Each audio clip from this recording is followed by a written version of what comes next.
امریکہ کا آپ کا دورہ اس وقت جب تحریک انصاف پروٹیسٹ کر رہی تھی، پہلے 5 اگست پھر 14 اگست، تو ویسے تو ہم آپ سے بات کرتے رہے، آپ ہم سے کنیکٹڈ رہے، لیکن عمومی رائے آپ کی کیا رہی جب آپ پاکستان واپس آئے؟ کیا ملا اس احتجاج سے، یا کچھ حاصل کر پائی پی ٹی آئی اس سے؟ میں جب پاکستان واپس آیا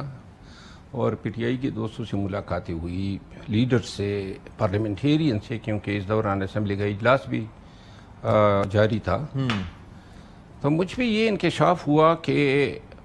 پارٹی جو ہیں 5 اگست کے بالخصوص ناکام احتجاج کے بعد جو ساتھ میں فیصلے آئے، قیادت ڈسکوالیفائی ہوئی 9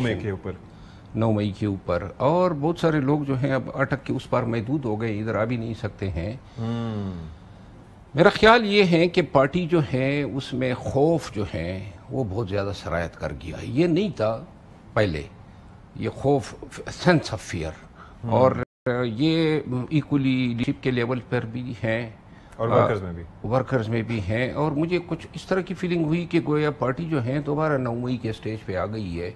جب ہم نکلتے تھے اور جھنڈا کوئی نہیں نکال سکتا تھا، 14 اگست کو ہم نے دیکھا نا، پی ٹی آئی کا جھنڈا جو بھی لایا تھا وہ ان کو در لیا گیا، ان پہ پرچے کاٹے گئے اور لوگ جیلوں میں گئے، تو لہٰذا پارٹی میرا خیال ہے کہ واپس 9 مئی کے مقام پہ آ چکی ہے۔ اور یہ سچویشن سوٹ کر رہی ہے پارٹی کے لیڈرز کو بھی؟ پارٹی کے لیڈر پریشان ہیں، اچھا، اور فیصلوں سے بھی پریشان ہیں، پارٹی کے جو فیصلے ہو رہے ہیں۔ ایک لیڈر ہیں بڑے نامی گرامی پی ٹی آئی کے، اچھا، انہوں نے مجھے اسمبلی میں کہا کہ کتنے خوش قسمت ہو کہ آپ کو پارٹی سے نکالا گیا ہے، کاش ہماری بھی آپ کی طرف پوزیشن ہوتی، کیونکہ مجھے تو ایک تو اخلاقی طور پہ میں ہر چیز سے بری ذمہ ہوں، انہوں نے ہی نکالا ہے، ان کے کام آ سکتا تھا، تکلیف کے دور میں پہلے بھی کام آیا تھا، لیکن میرا خیال یہ ہے کہ پارٹی جو ہے وہ بڑے ٹف ٹائم سے گزر رہی ہے، بہت ہی ٹف ٹائم، کیونکہ جو ان کی احتجاج کی صلاحیت تھی، ورکرز یا لوگوں کو نکالنے کی صلاحیت تھی، وہ انتہائی بری طرح ڈیمیج ہو چکی ہے۔ لیکن اس سے ہٹ کے کہ فیصلے آ رہے ہیں، باقی ساری چیزیں اپنی جگہ، لیکن اپنی ول اور پارٹی کی تنظیم، اس کے اوپر آپ پہلے بھی بات کرتے رہے، یہ بھی تو ایک بڑا مسئلہ ہے، اور دھڑے بندی جو آپس میں ہے،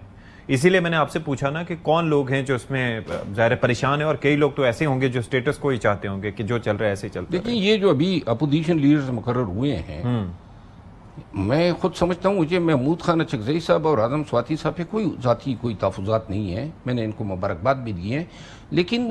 شاید یہ فیصلے بھی پارٹی کے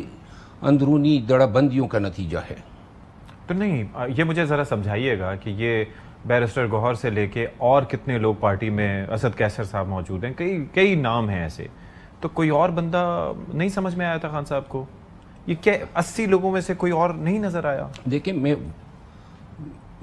بہت زیادہ دفعہ یہ کہہ چکا ہوں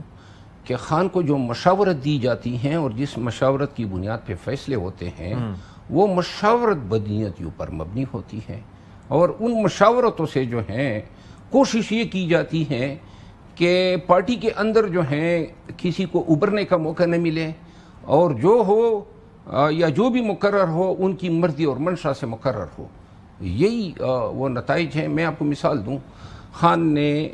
سینٹ کے اپوزیشن کے لیے سب سے پہلے علی ظفر کو نامینیٹ کیا تھا، جب شبلی صاحب بھی نہیں ہوئے تھے۔ اچھا، بعد میں شبلی صاحب گئے اور انہوں نے خان کو کہا کہ جی یہ کانسٹیٹیوشنل پوسٹ ہیں اور ہماری گرفتاریاں پھر ہوتی ہیں، تو لہذا مجھے مقرر کر دیں۔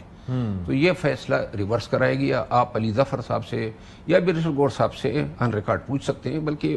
بیرسٹر گوہر صاحب نے تو آن کیمرہ اس کی اناؤنسمنٹ بھی کی تھی۔ اچھا،